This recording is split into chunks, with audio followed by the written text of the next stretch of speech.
আপনি কখনো জীবনে সূর্যোদয় দেখেছেন? কত প্রশান্তিদায়ক, কত শক্তিদায়ক হয়। মনের মধ্যে যেন একটা নতুন প্রেরণা দান করে, একটা নতুন উৎসাহ। কিন্তু যদি আপনি উঠতে দেরি করেন, তাহলে আপনি এই সূর্যোদয় দেখতেই পাবেন না। ঠিক এরকমই হয় আমাদের জীবনেও। সুযোগ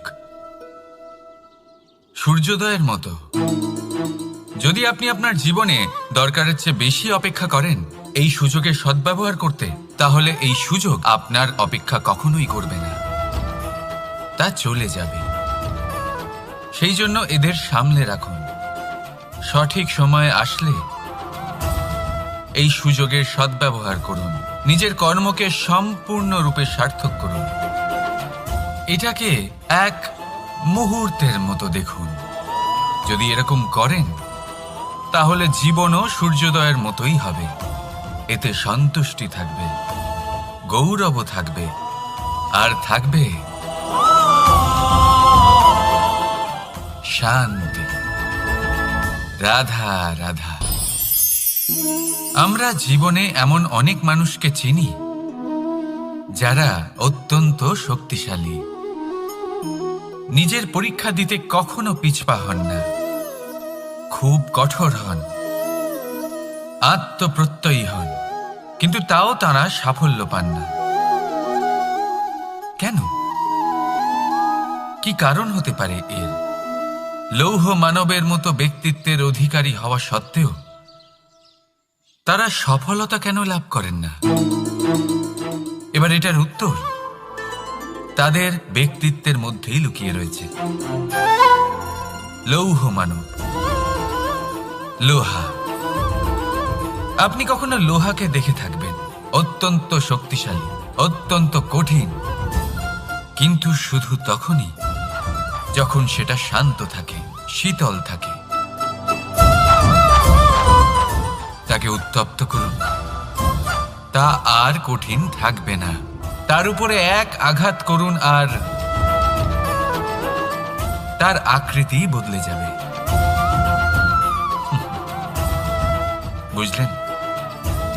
যদি আপনিও জীবনে নিজের শক্তি দিয়ে, নিজের নিরন্তর প্রচেষ্টা দিয়ে বড় কিছু করতে চান, তাহলে সর্বপ্রথম একে শান্ত করে রাখুন, একে শীতল করে রাখুন। জীবনে যা পেয়েছেন তাতেই সন্তুষ্টি পেতে শিখুন। এই ক্রোধের তাপে নিজেকে বদলাবেন না। চিনতে শিখুন সেই চিন্তাগুলো যা ক্রোধ বাড়িয়ে দেয়, আর সেইগুলোকে শেষ করে দিন, নয়তো সেই রাগ আপনার পতন অবশ্যই ঘটাবে। রাধা রাধা। আমরা অনেকবার লোকের থেকে এই কথা শুনেছি, জীবনে যখনই ধন অর্জন করবে বাঁচিয়ে রাখবে। কি হয়, কঠিন পরিস্থিতিতে আপনার খারাপ সময় তা আপনার কাজে আসে। কিন্তু এই কথা কি 100% সত্যি? ভাবুন, এই সমস্ত ধন যে আপনি অর্জন করেছেন, তা কি আপনাকে সুস্বাস্থ্য দিতে পারবে? এই সমস্ত ধন কি আপনাকে সুখ এনে দিতে পারবে? পারবে না, তাই না? চলুন আমি আপনাকে একটা কথা বলি। পরমেশ্বর, ঈশ্বর, যদি এই ঈশ্বরের ওপর আপনি বিশ্বাস রাখেন, সর্বদাই ভালো কাজ করেন, সবার মধ্যে প্রেম ছড়িয়ে দেন, আর সবার জন্য শুধু ও শুধুমাত্র শুভকামনা করেন, তাহলে আপনার সাথে কখনো কোনো খারাপ হতে পারে না। তাই সময় বদলান, সময় বদলানোর উপকরণ নয়। আর ভালোবেসে বলুন, রাধা রাধা। অনেকবার আমাদের দৃষ্টিভঙ্গি এমন হয়ে থাকে যে আমাদের আসল সত্যের থেকে অনেকটা দূরে নিয়ে যায়। আমরা যেরকম দেখি সেরকম সবসময় হয় না। এবারে দেখুন না, আমরা মানুষেরা, আমাদের ভালো লাগে। আমরা কোথাও গেলাম, আমাদের স্বাগত জানানো হলো, আমাদের প্রশংসা করা হলো, কেউ আমাদের দিকে হাসি মুখে তাকালো, আমাদের ভালোবাসলো, আমাদের ভালো লাগে।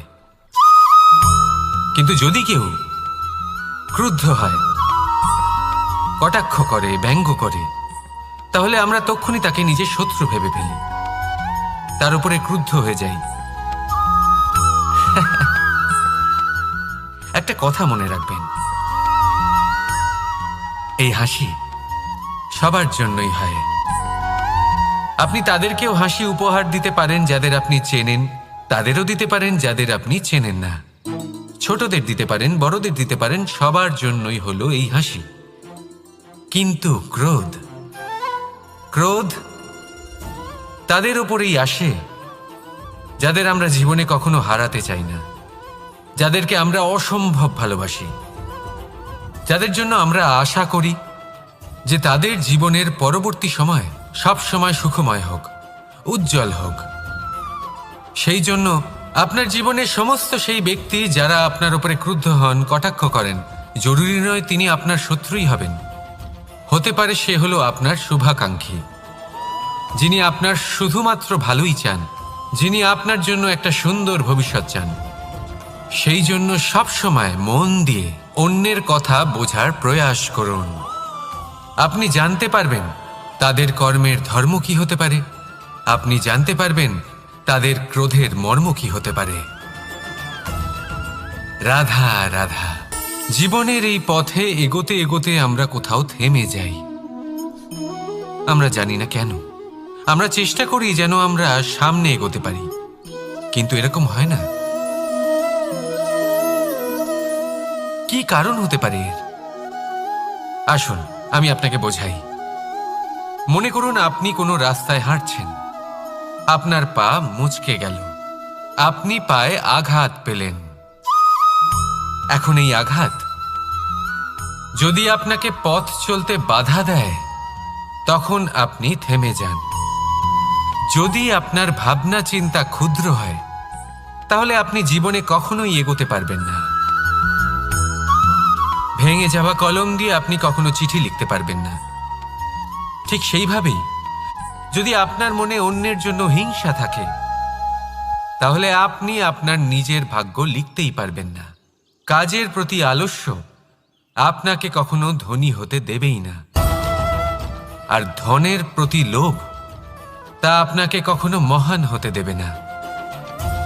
ছোট একটা কথা, কিন্তু এ হলো অত্যন্ত গুরুত্বপূর্ণ। ভাবনা চিন্তা অবশ্যই করুন, আর বোঝার চেষ্টা করুন সেটা যা আপনি বুঝতে চান।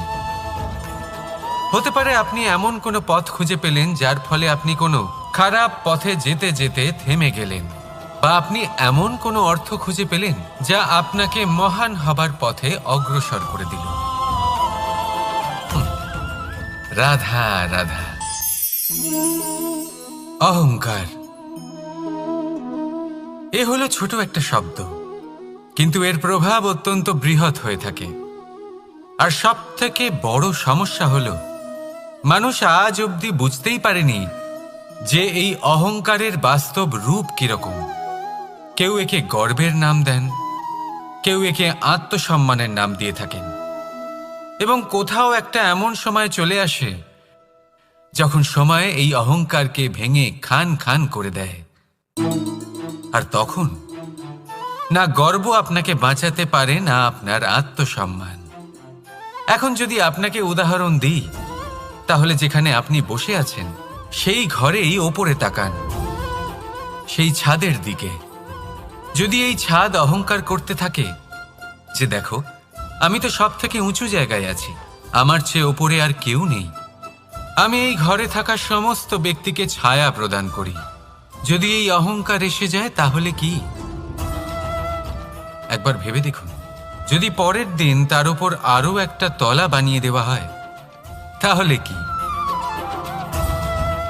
এই ছাদ যার নিজের উঁচু হবার অহংকার ছিল, যে সব থেকে ওপরে ছিল, সে এবার পায়ের তলায় চলে এসছে। এটাই হয়ে থাকে। মনে কখনোই অহংকার পোষণ করবেন না। যদি মনের মধ্যে কিছু রাখতে চান তাহলে প্রেমের ভাব রাখুন, স্নেহ রাখুন। এই অহংকারকে আপনি যা ইচ্ছে নাম দিন, গর্ব হোক, আত্মসম্মান হোক, এর দ্বারা আপনার কোনোভাবেই কোনো লাভ হবে না। তাহলে এই অহংকারকে ত্যাগ করুন আর আমার সাথে ভালোবেসে বলুন, রাধা রাধা। একটা সিদ্ধান্ত। এই জীবনে একটা সিদ্ধান্তের গুরুত্ব কি হতে পারে তা কখনো ভেবে দেখেছেন? একটা সিদ্ধান্ত সেই ভিত্তি হতে পারে যা আপনার পুরো জীবনকে বদলে দিতে পারে, এই সমস্ত সংসারকে বদলে দিতে পারে, ভবিষ্যৎ বদলে দিতে পারে। এই সিদ্ধান্ত যে কোন রাস্তা চয়ন করতে হবে, সেই সিদ্ধান্ত যে কখন সামনে এগোতে হবে আর কখন থেমে যেতে হবে, সেই সিদ্ধান্ত যে কখন যুদ্ধ করতে হবে আর কখন নিজেকে পিছু পা হতে হবে। এই সিদ্ধান্ত হলো খুব গুরুত্বপূর্ণ। আর আপনি তো এই সংসারে একা নন, তাই আপনার একটা সিদ্ধান্ত শুধু আপনার জন্যই নয়, সমস্ত সংসারের জন্য গুরুত্বপূর্ণ হতে পারে। এবার এই সিদ্ধান্ত আপনারই হবে। ভাবনা চিন্তা করে নেবেন, সাফল্য পাবেন। রাধা রাধা। ভবিষ্যৎ। সংসারে এমন কোন ব্যক্তি আছেন যিনি নিজের ভবিষ্যতের বিষয় ভাবেন না?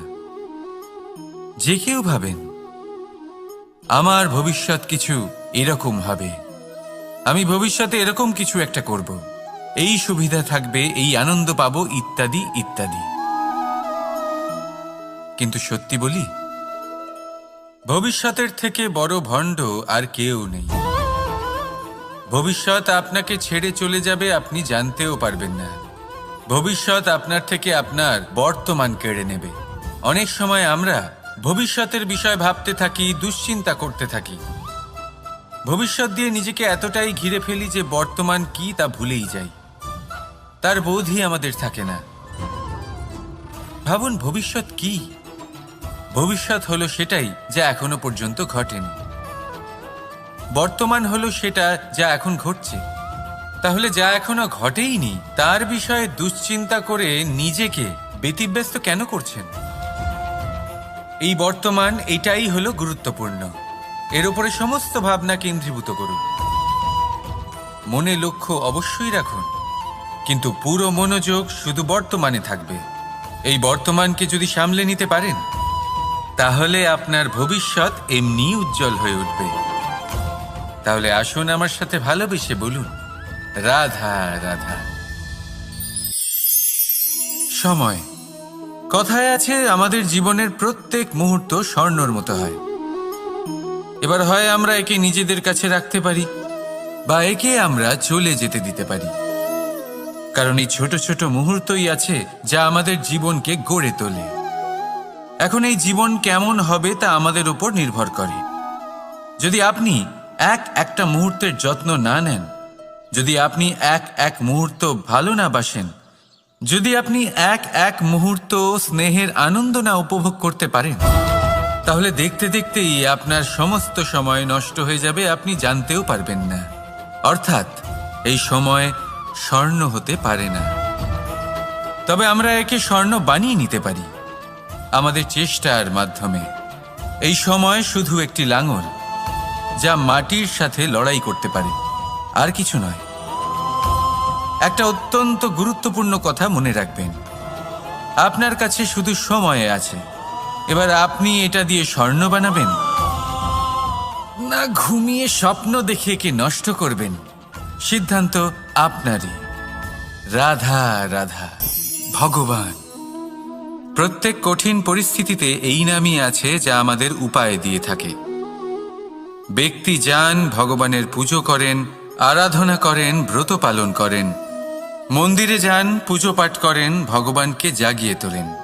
আর তারপর শুরু হয় সমস্ত প্রশ্ন। হে ভগবান, আমার সাথে এরকম কেন হচ্ছে? কেন আমারই জীবনে এত দুঃখ আছে? আমি কিভাবে এর সম্মুখীন হব? আমাকে কেন এত কষ্ট ভোগ করতে হচ্ছে? হে ভগবান, আমি কি করব? আমাকে সাহায্য করুন, কোনো রাস্তা দেখান।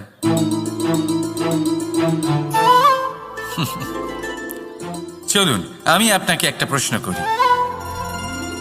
মন্দিরে যাওয়ার চেষ্টা করার আগে আপনি কি জীবনে ততটা চেষ্টা করেছেন যতটা সেই সমস্যাকে দূর করার জন্য দরকার ছিল? দ্বিতীয় প্রশ্ন, ভগবানকে জাগানোর পূর্বে আপনি কি নিজেকে জাগিয়ে তুলেছেন?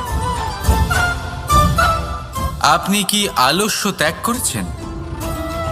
তৃতীয় প্রশ্ন, ভগবানকে জিজ্ঞাসা করার আগে আপনি কি নিজেকে জিজ্ঞাসা করেছেন যে আমি কেন এত অসফল হচ্ছি? যদি না করে থাকেন তাহলে সবার আগে এটা করুন। আপনি সমস্ত প্রশ্নের উত্তর পাবেন, সমস্ত বিপদের পরিত্রাণ পাবেন। অন্য কোথাও নয়, নিজের ভেতরে তাকিয়ে দেখুন। চেষ্টা করুন নিজেকে জাগিয়ে তোলার। আপনি সফল অবশ্যই হবেন, কারণ এই পরমাত্মা, ওই পরমেশ্বর, ওই পরব্রহ্ম আপনার মধ্যেই তো আছে। রাধা রাধা নাম। জন্মগ্রহণের পর মানুষের জন্য এই নাম অত্যন্ত গুরুত্বপূর্ণ হয়। মাতা, পিতা, পুরোহিত সকলেই সেই অক্ষর খুঁজতে শুরু করেন যা দিয়ে আপনার নাম শুরু হবে। কিন্তু নাম আর রাশি এক হয়ে গেলেই কি সব কিছু ঠিক হয়ে যায়? কখনোই নয়, কারণ আপনার কর্মই হলো সব থেকে গুরুত্বপূর্ণ, আর কিছুই নয়। দেখুন, এই নিয়তিও আপনার কর্ম অনুযায়ী আপনার ভবিষ্যৎ সুনিশ্চিত করে। যদি আপনাকে উদাহরণ দিই তাহলে ভাবুন, একদিকে ছিলেন রাম আর অন্যদিকে রাবণ। দুজনেরই নাম শুরু হয় র দিয়ে, কিন্তু একজন পেলেন এক ভয়ানক পরিণতি আর অন্যজন সমগ্র সংসারের মনে চিরস্মরণীয় হলেন। তাহলে মনে রাখবেন, নাম নয়, কর্মই হলো শ্রেষ্ঠ। আর যদি তা শ্রেষ্ঠ হয় তাহলে আপনার নাম এমন স্থানে পৌঁছবে যা সংসারের কেউ মুছে ফেলতে পারবে না। তাহলে আসুন আমার সাথে ভালোবেসে বলুন, রাধা রাধা। অনেক সময় যখন আমরা কর্ম করি, সাফল্য লাভ করি, কঠিন পরীক্ষায় উত্তীর্ণ হই, বড় কাজ করি, আমাদের মনে হয় এই সংসার আমাদের একটু প্রশংসা করুক, ভালো লাগে। অনেকবার মনে হয় এটা হলো আমাদের কর্মের ফলই বটে, আমরা আনন্দ পাই। কিন্তু যখন আমরা এই প্রশংসা পাই না, তখন কি হয়? আমরা দুঃখী হয়ে যাই, ভেঙে পড়ি। মনে হয় যেন আমার জন্য কেউ চিন্তাই করে না। এমন মনে হয় যেন আমাদের আনন্দে অন্য কেউ আনন্দই পায় না। অনেক রকম ভাবনা আসে। কিন্তু আমি আপনাকে একটা প্রশ্ন করতে চাই, আপনি যে কাজই করেন না কেন, যে কর্মই করেন না কেন, তা কি শুধুমাত্র প্রশংসার জন্য করেন? যদি এরকম হয়ে থাকে তাহলে সেই ভাবনা এক্ষুনি ত্যাগ করুন, কারণ এই প্রকৃতি আমাদের অন্য শিক্ষা দেয়।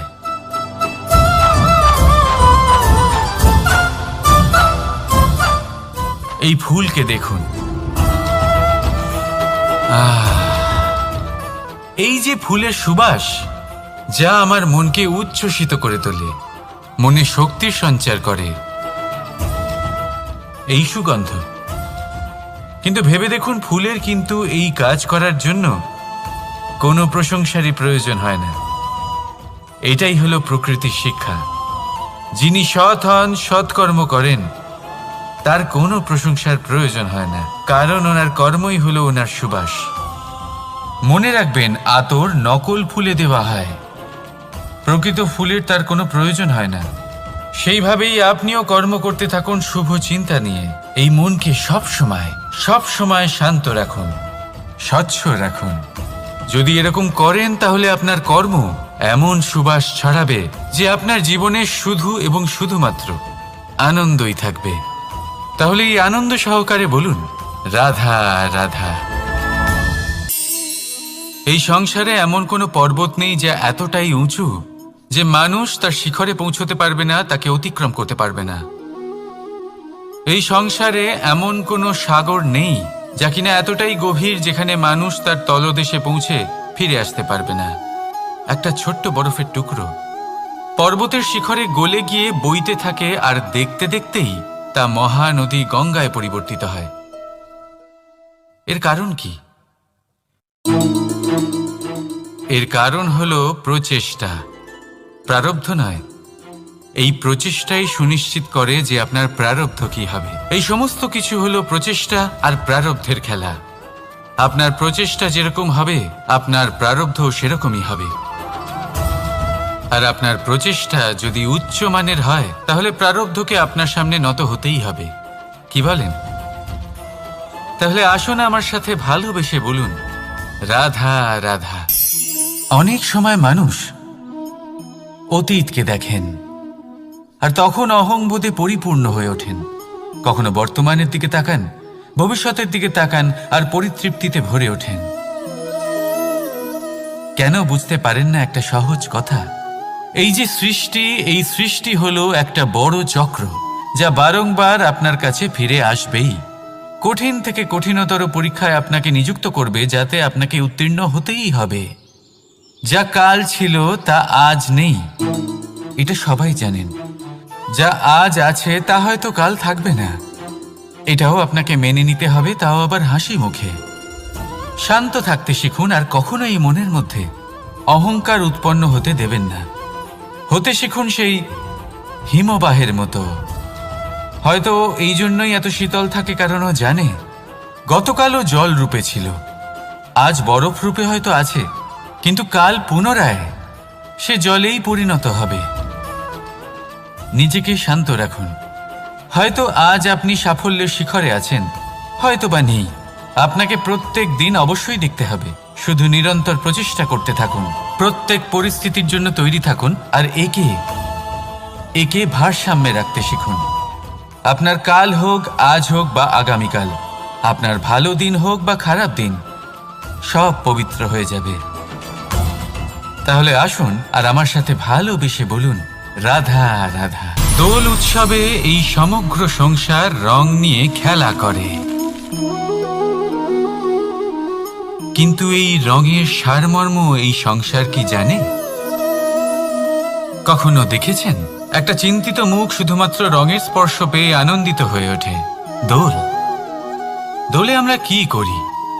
পুরাতনকে ত্যাগ করি আর নতুনকে স্বাগত জানাই। শিশিরকে বিদায় জানিয়ে এক সুন্দর, এক নতুন ঋতুকে আগমন জানাই।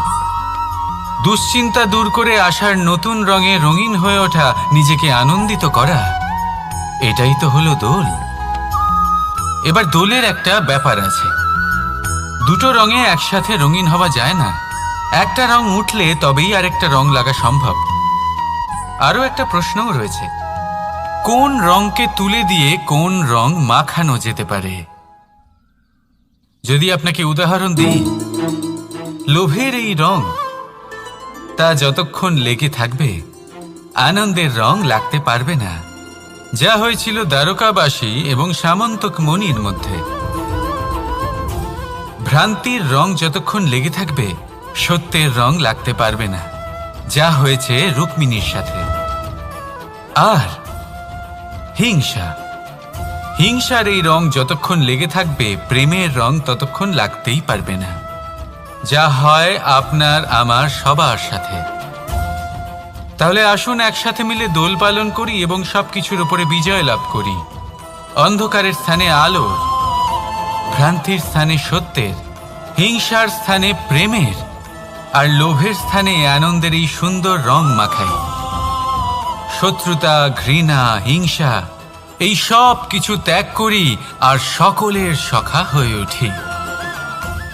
আর ভালোবেসে বলি, শুভ দোল। হ্যাঁ, ওটা তো আমরা অবশ্যই বলবো, রাধা রাধা। সংসারে অনেক সময় এরকম হয় যে আমরা খুব সমস্যায় থাকি, খুব বিপদের মধ্যে থাকি।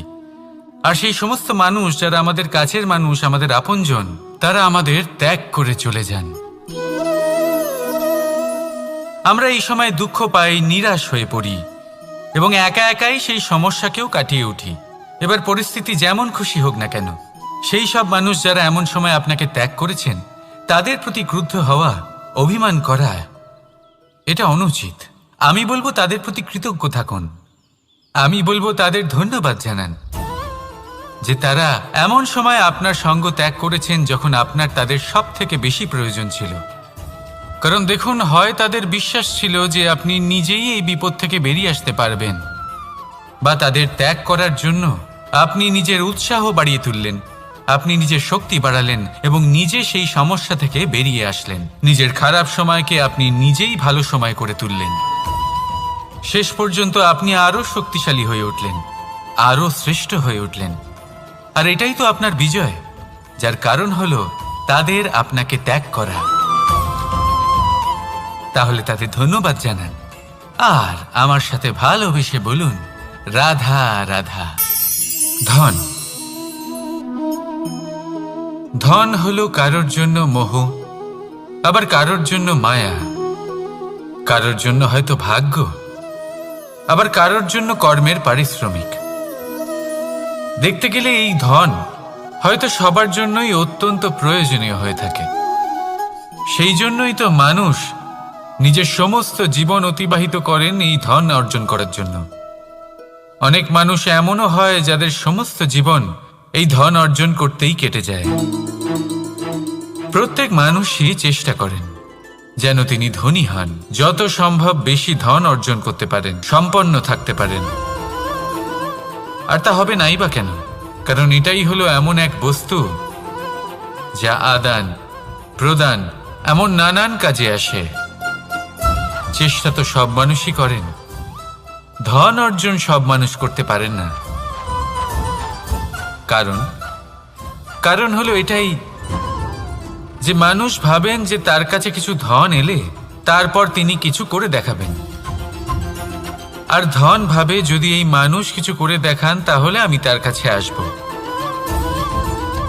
সেই জন্য কিছু করে দেখান, এমন শ্রেষ্ঠ কাজ করে দেখান যাতে ধন নিজেই আপনার কাছে ছুটে আসে। যদি আপনি ধন লাভের আশায় ছোটেন তাহলে আপনি নিজের সন্তোষ ভাব হারিয়ে ফেলবেন। কিন্তু এই সম্পত্তি যদি আপনার কাছে ছুটে আসে তাহলে আপনাকে মহান বলা হবে। সেই জন্য কাজ করুন, শ্রেষ্ঠ কাজ করে দেখান, দেখবেন এই ধন ফলস্বরূপ আপনার কাছে আসবেই আসবে। তাহলে আসুন আমার সাথে ভালোবেসে বলুন, রাধা রাধা। আমাদের মনে সবসময় একটা প্রশ্ন এসেই থাকে, এই জীবন যা কিনা ঈশ্বর আমাদের দিয়েছেন, একটা জীবন। ঈশ্বর এক আত্মা দিয়েছেন পৃথিবীতে বাঁচার জন্য। যতদূর আমরা জানি আমাদের কাছে একটাই জীবন রয়েছে। আমরা ভাবি এই জীবন গুছিয়ে কিভাবে রাখা যায়। প্রত্যেক মানুষ ভাবেন যে আমি কি করি যাতে এই জীবনকে গুছিয়ে রাখা যায়, কিরকম কর্ম করব, কিরকম পুণ্য করব, কি ধরনের শাস্ত্র পড়ব যাতে আমি সেই জ্ঞান অর্জন করি যাতে জীবনটা সুন্দর করে তুলতে পারি। আমাদের সমগ্র জীবন কেটে যায় এই প্রশ্নের উত্তর খুঁজতে, সেই শাস্ত্র অধ্যয়ন করতে। এমন অনেক মানুষ তাও বুঝতে পারেন না। আসুন আজ আমি আপনাকে একটা সহজ কথা বলি, যার দ্বারা আপনি নিজের জীবন সুন্দর করবেন। জীবন, জিহ্বা, এদের দুজনেরই হলো একটাই রাশি। জিহ্বা অর্থাৎ আপনার কথা, এই কথাকে সংযত রাখুন, একে সুন্দর করে তুলুন, মধুর কথা বলুন, যতটা সম্ভব একে নিয়ন্ত্রণে রাখুন। আপনার জীবন সুন্দর হয়ে উঠবে। কারণ এই শব্দ হয় অত্যন্ত শক্তিশালী। এটা হলো এমন এক বন্ধন যা আপনার সামনের মানুষকে আপনার ব্যক্তিত্বের সাথে জুড়ে দিতে পারে। তাই এই শব্দ সংযত রাখুন, একে সুন্দর করে তুলুন। আপনার জীবন আপনা থেকেই সুন্দর হয়ে উঠবে। আর আসুন এই মধুর সুন্দর অনুভূতি দিয়ে বলুন, রাধা রাধা। জীবন, এই জীবন আসলে কি?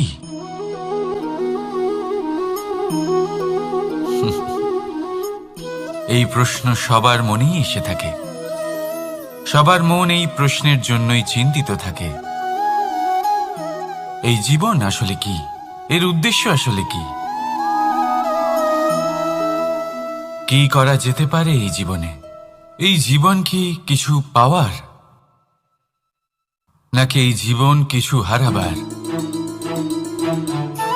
এই জীবন কি আসলে সেটাই যেখানে আমাদের পরমাত্মার খোঁজ করা উচিত, নাকি আমাদের ধাবিত করা উচিত নিজেদের স্বপ্নের লক্ষ্যে? এই জীবন আসলে কি? এই জীবন আসলে অত্যন্ত সরল। এ হলো শান্ত জলের মতো, একটা আয়নার মতো। এই জীবন, এই জীবন আসলে ঠিক যেন এক আয়নার মতো। আয়না কি করে? আপনাকে সেটাই দেখায় যা আপনি করে থাকেন। আপনি হাসি মুখে আয়নার দিকে তাকান, আয়না আপনাকে আপনারই মুখ দেখাবে, সেই হাসি সমেত। আপনি রেগে গিয়ে আয়নার দিকে তাকান, আয়না আপনাকে সেটাই দেখাবে। আপনি প্রসন্নভাবে হেসে আয়নার দিকে তাকালে আয়না আপনাকে সেটাই দেখাবে। এটাই হলো জীবন, একটা আয়নার মতো। আপনি এটা ভাববেন না যে এই জীবন আপনাকে কি দিয়েছে, বরং এটা ভেবে দেখুন যে আপনি এই জীবনকে কি প্রদান করেছেন। যদি আপনি এই জীবনকে সুখ প্রদান করেন, আনন্দ দিতে পারেন, ভালোবাসা দিতে পারেন, তাহলে এই জীবনও আপনাকে সুখ, আনন্দ আর ভালোবাসাই দেবে।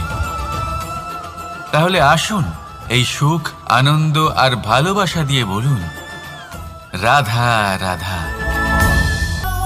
ধরিত্রীর বুকে গজিয়ে ওঠা এই দুব্ব ঘাস দেখেছেন?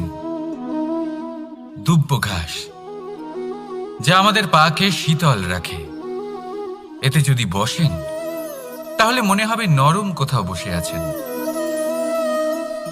এত ছোট হলেও কিন্তু এর মধ্যে গুণ আছে অনেকগুলি, আর যতটা ছোট এটা ততটাই বড় শিক্ষকও। কিভাবে? ভাবুন, পাতা ঝরার মরশুমের পরে সমস্ত পাতা একত্রিত হয়ে থাকে। একটা ছোট ফুলকি সবাইকে জ্বালিয়ে দিতে পারে, সমস্ত পাতা পুড়ে ছাই হয়ে যায়। কিন্তু এই ঘাসের কিছুই হয় না, সে যেমন ছিল তেমনই থাকে। কারণ কি হতে পারে? প্রথম কারণ, এরা ছোট হয়। দ্বিতীয় কারণ, এরা বিনম্র হয়, বড়ই সহজে দমে যায় এরা। তৃতীয় কারণ, এদের মধ্যে নমনীয়তা থাকে। আপনিও নিজেকে এরকমই বানিয়ে ফেলুন। কখনো নিজেই নিজেকে কারোর থেকে বড় মনে করবেন না। নিজের এই মনকে বিনম্র রাখুন। এবং সবথেকে বড় কথা, নিজের এই মনে সহানুভূতি, প্রেম আর বিশ্বাসের নমনীয়তা বজায় রাখবেন। যদি এরকম করতে পারেন তাহলে জীবন সবসময় সুখে কাটবে। রাধা রাধা।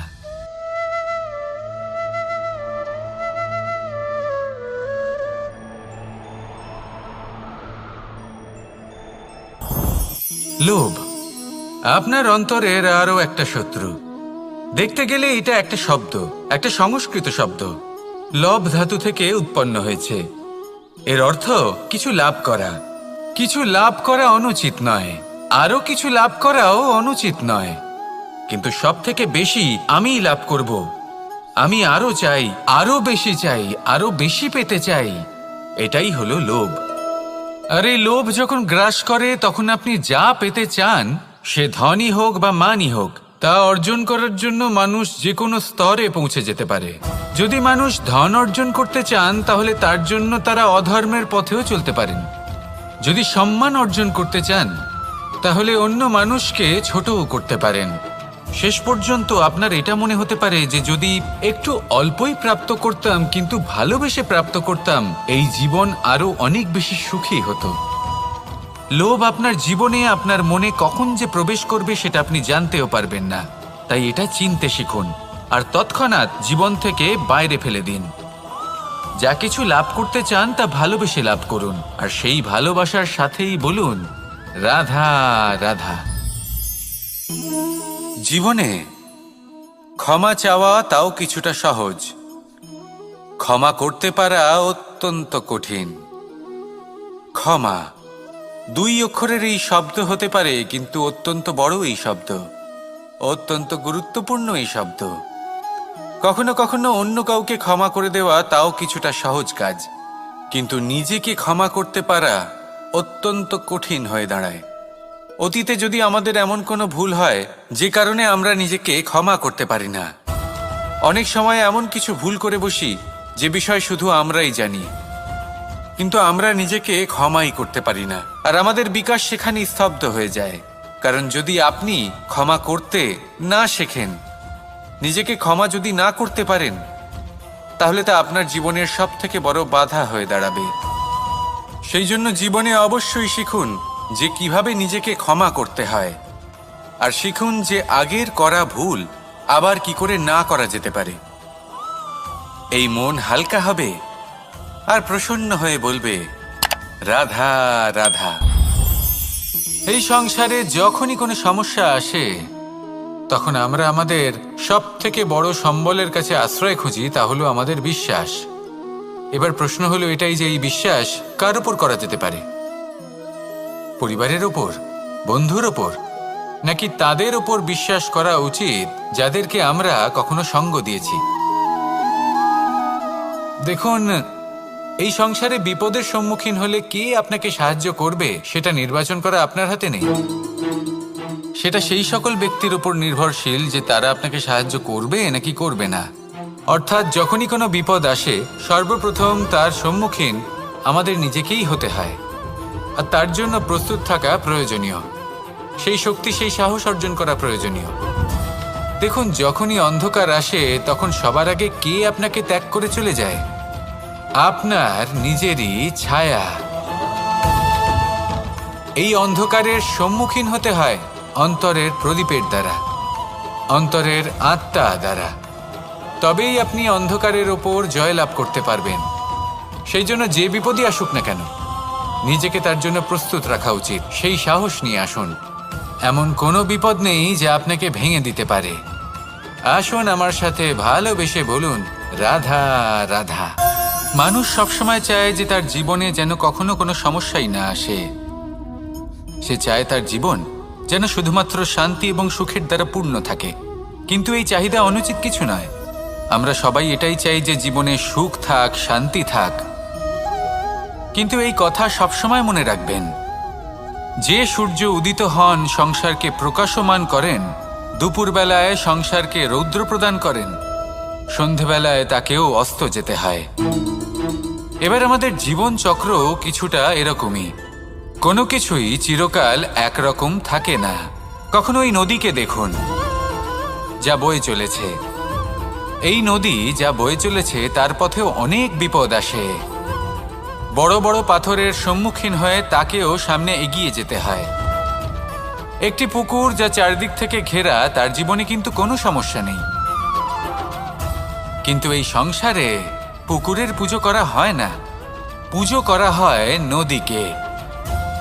মনে রাখবেন, সমস্যার ঊর্ধ্বে তিনি উঠতে পারেন যিনি সমাধি লাভ করেছেন, যিনি এই সংসারেই নেই। যিনি এই সংসারে আছেন এবং জীবিত আছেন, তার জীবনের সমস্যা হলো শ্বাসবায়ুর মতোই গুরুত্বপূর্ণ। আসুন আমার সাথে ভালোবেসে বলুন, রাধা রাধা। আজ আমি আপনাকে একটা ছোট্ট কাহিনী শোনাবো। একবার আমি, রাধা আর দাদা, আমরা তিনজনে মিলে লুকিয়ে একটা উপবনে গেলাম আম পেড়ে খেতে। অনেক পরিশ্রম করে আমরা ওখানে পৌঁছলাম, আর আমরা আশ্চর্যচকিত হয়ে গেলাম এটা দেখে যে এবার তো আম পাকেইনি। এবার দাদা কি করলেন, একটা আম পাড়লেন আর সেটা চাখলেন, আর উনি নিরাশ হয়ে পড়লেন। উনি বললেন যে এটা তো খুবই টক। তারপর রাধা একটা আম পাড়ল আর সেটা চেখে দেখল, আর রাধা উৎসাহিত হয়ে পড়ল। আমি রাধাকে জিজ্ঞেস করলাম, কি হয়েছে, তুমি এত উৎসাহিত কেন? তখন রাধা বলল যে এবার এত বেশি টক আম হয়েছে যে এগুলো দিয়ে আমরা আচার বানাবো। তাহলে দাদা ওখান থেকে বেরিয়ে গেলেন নিরাশ হয়ে এবং খালি হাতে। রাধাও ওখান থেকে বেরিয়ে গেল কিন্তু উৎসাহিত হয়ে, আর অনেকগুলো কাঁচা আম সাথে নিয়ে। এর থেকে আমরা কি শিক্ষা পেতে পারি? যে প্রত্যেকটা স্থানে এমন কিছু রয়েছে যেখান থেকে আমরা কিছু একটা শিক্ষা লাভ করতে পারি, যা আমাদেরকে বিকাশের পথে নিয়ে যেতে পারে। এই শিক্ষা প্রত্যেক স্থানে আছে। সবকিছু আমাদের দৃষ্টিভঙ্গির উপর নির্ভর করছে। যখনই আমাদের জীবনে আমাদের সম্পর্কে কোনো সমস্যা, কোনো বিপদ আসে, তখন বেশিরভাগ মানুষ সেই বিষয় নিয়ে দুঃখী হয়ে পড়েন। আর কিছু মানুষ এমনও থাকেন যারা শেষ পর্যন্ত তার সমাধান করেন, বিপদকে পরাজিত করেন, সম্পর্কগুলিকে আবার জুড়ে দেন। যদি আপনি সুখের খোঁজ করেন তাহলে আপনি সুখ অবশ্যই পাবেন, প্রসন্নতা অবশ্যই পাবেন। যদি আপনি দুঃখ খোঁজেন তাহলে দুঃখ অবশ্যই পাবেন। এবার আপনি কি খুঁজতে চান সেই চয়ন আপনারই। আসুন আর আমার সাথে ভালোবেসে বলুন, রাধা রাধা। কখনো কোনো প্রজাপতিকে উড়তে দেখেছেন? কি সুন্দর উড়ে বেড়ায় সে, এক ফুল থেকে অন্য ফুলে, এক পাতা থেকে অন্য পাতার ওপর। কিন্তু সে কিভাবে উড়তে শেখে কখনো ভেবেছেন? জন্ম থেকেই কিন্তু প্রজাপতির ডানা থাকে না। ও কিন্তু ছোট্ট একটা ডিমের আকারে জন্ম লাভ করে। তারপর সেই ডিমটি ভেঙে একটি কীট বাইরে আসে। আস্তে আস্তে সে বড় হয়, ওর শক্তি বৃদ্ধি পায়। তারপর সে সেই কীট দশা ত্যাগ করে নিজের ডানাগুলি মেলে। এই প্রক্রিয়া তার কাছে সরল নয়, অত্যন্ত যন্ত্রণাদায়ক প্রক্রিয়া, কিন্তু সে সেই যন্ত্রণা মেনে নেয়। আর তারপর আস্তে আস্তে সে উড়তে শেখে। শুধুমাত্র আকাশে উড়ে বেড়ায় তা নয়, আমাদের মনের মাঝে উড়ে বেড়ায়।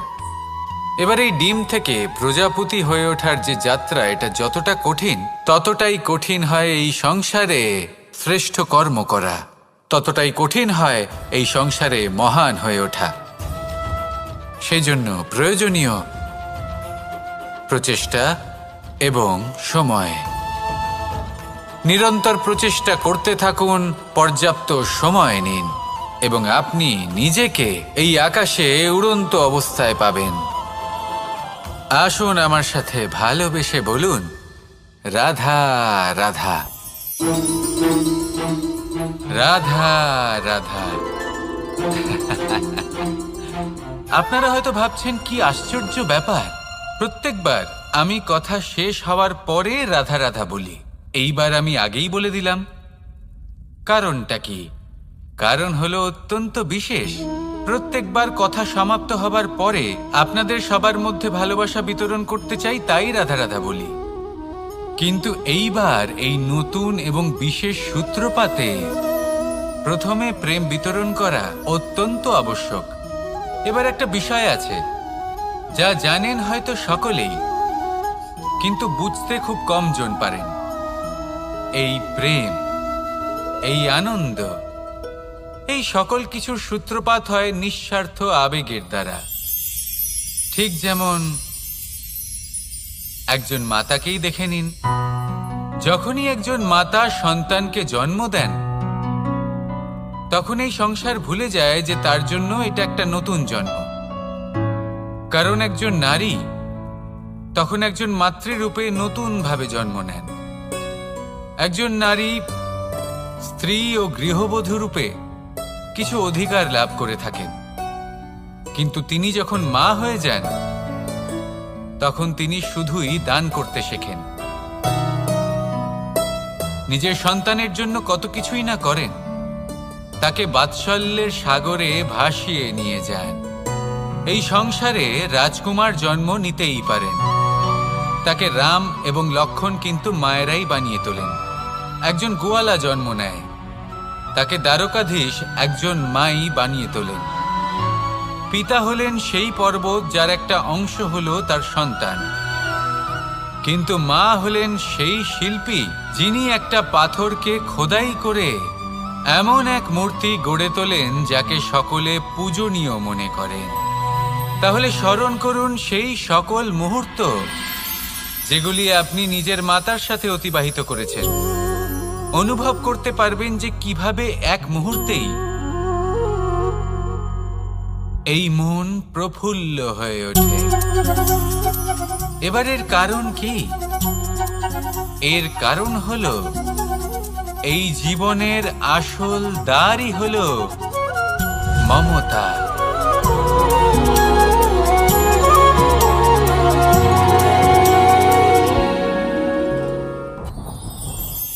যত শক্তিশালী এই মন, তত শক্তিশালী এই শরীরও।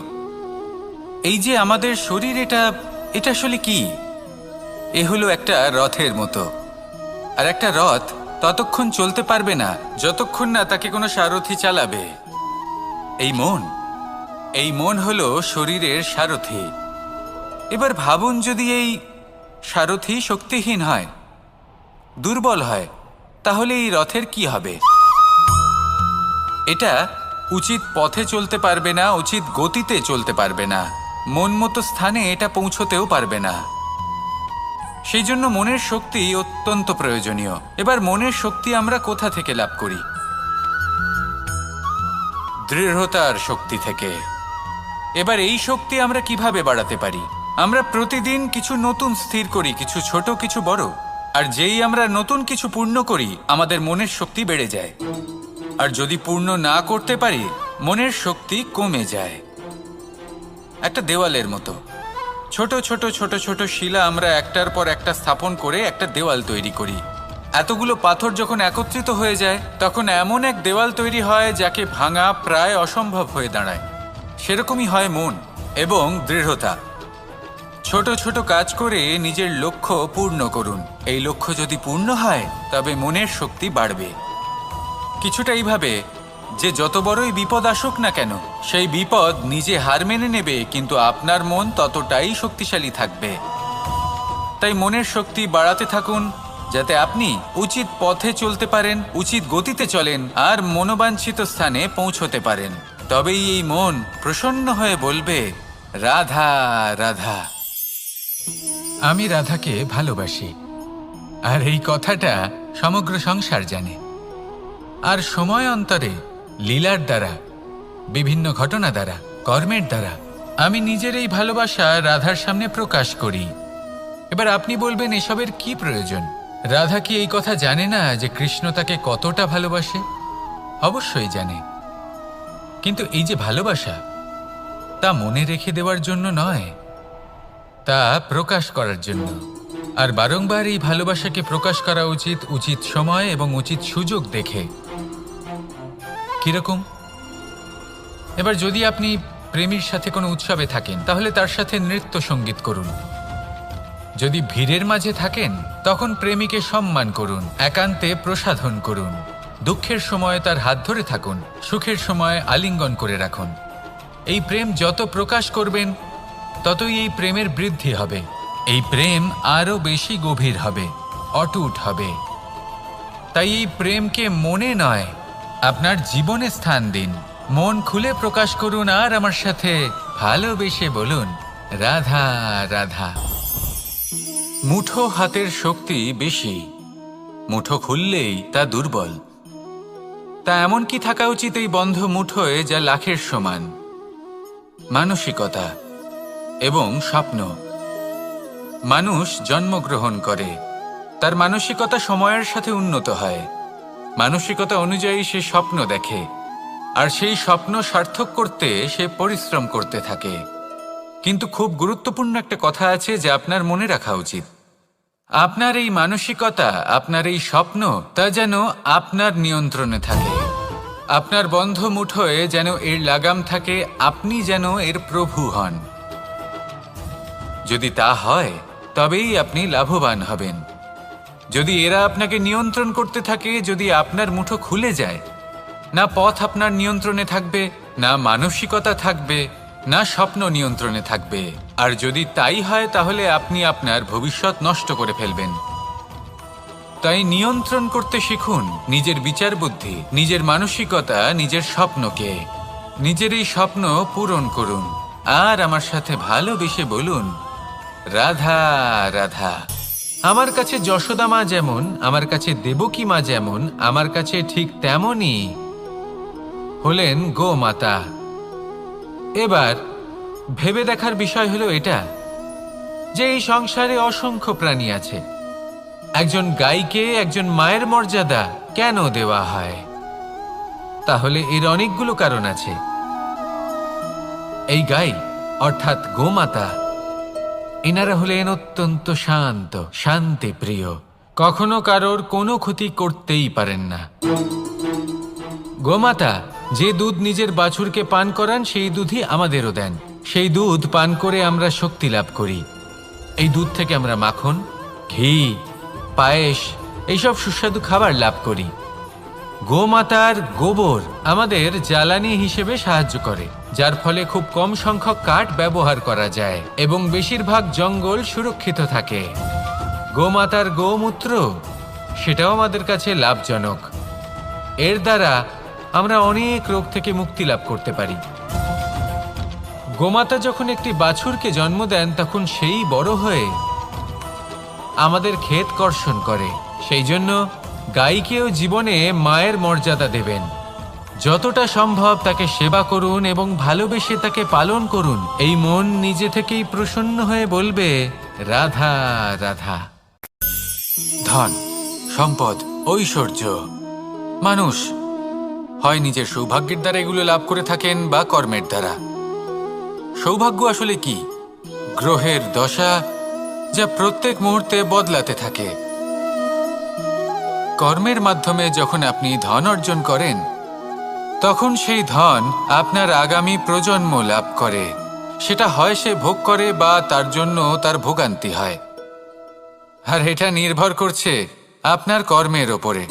কি কর্ম করেছেন আপনি সেই ধনকে লাভ করার জন্য। যদি আপনি সৎ পথে চলেন, নিষ্ঠা ভরে আপনি কর্ম করে থাকেন এবং তার ফলে আপনি ধন অর্জন করে থাকেন, তাহলে আপনার আগামী প্রজন্ম সেটা ভোগ করবে, সেটা প্রয়োগ করবে নিজের বিকাশের জন্য। কিন্তু যদি আপনি কুকর্ম করে থাকেন, কোনো রকম ছলনা করে থাকেন এই ধন লাভ করার জন্য, তাহলে 100% আপনার আগামী প্রজন্মকে এর জন্য ভুগতেই হবে। তাহলে আপনি কি চাইবেন? যে আপনার আগামী প্রজন্ম সুখ ভোগ করবে নাকি আপনার কুকর্মের পরিণাম ভোগ করবে? নির্বাচন আপনারই। আসুন আমার সাথে ভালোবেসে বলুন, রাধা রাধা।